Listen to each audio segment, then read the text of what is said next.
En esta clase vamos a ver el delito de lesiones. Está regulado en el Código Penal, desde el artículo 89 hasta el 94 bis. Su ubicación en el código nos da la pauta de la importancia de este bien jurídico. Bueno, el bien jurídico protegido es la integridad corporal y la salud de la persona. Es decir, el aspecto anatómico, fisiológico, pero también la salud física y la psíquica. Es decir, la integridad y la salud personales, tanto lo físico como lo psíquico y mental. De hecho, para la Organización Mundial de la salud implica un estado de bienestar físico, mental y social.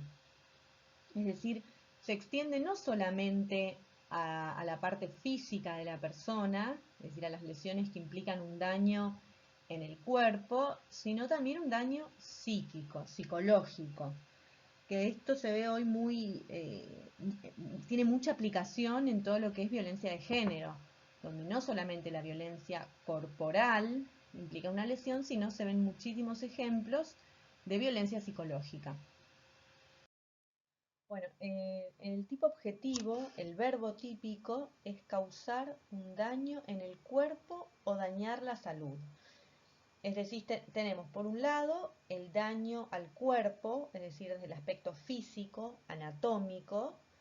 Esto pueden tratarse de lesiones internas, de órganos o de tejidos, o bien desde el aspecto externo, cortaduras, quemaduras, manchas, pigmentaciones.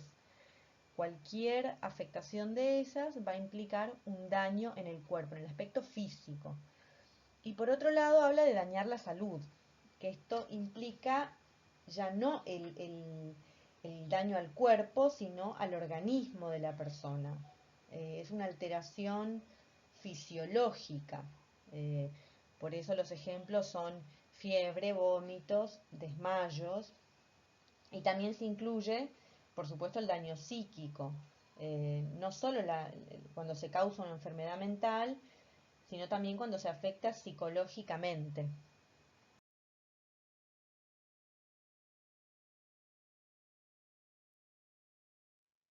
Bueno, el consentimiento de la víctima vuelve atípica la lesión.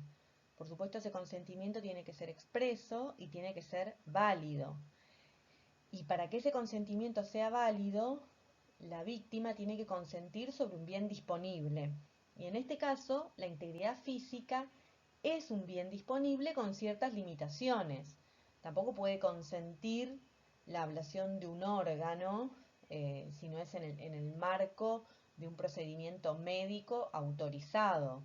Tienen que ser siempre que el bien sea disponible, pero que no se afecte la dignidad de la persona. Eso es muy importante. Y por supuesto que ese consentimiento tiene que ser anterior a la lesión. Si luego hay una disculpa de la víctima hacia el autor, eso no anula la producción del resultado, es decir, no anula el delito, el perdón del ofendido.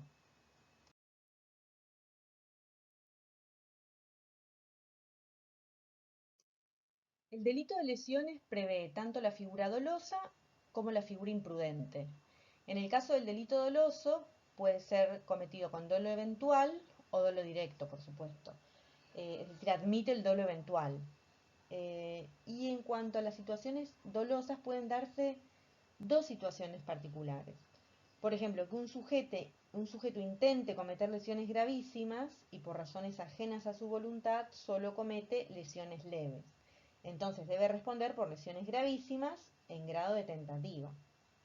Pero puede ocurrir a la inversa, que desee cometer una lesión leve, pero sin querer cometa lesiones graves o gravísimas. Y ahí se abren dos posibilidades. Que el resultado sea atribuible a título de culpa, entonces el autor va a responder por lesiones leves dolosas en concurso ideal con lesiones culposas. Es decir, se trata de una forma preterintencional. Por ejemplo, si yo estoy en un lugar cerrado donde hay muebles y yo empujo, pero esa persona trastabilla y cae sobre una mesa ratona de vidrio y se hace un corte, por ejemplo, con el debido cuidado yo hubiera evitado empujarlo sobre muebles que había en ese espacio. Entonces ahí se trata de una forma preterintencional, donde yo deseo cometer un delito menor, pero algo ocurre y el resultado es mayor al buscado por el autor. Pero por otro lado, si el resultado fue imprevisible, entonces serán lesiones leves dolosas y el resultado final no podrá ser atribuido subjetivamente.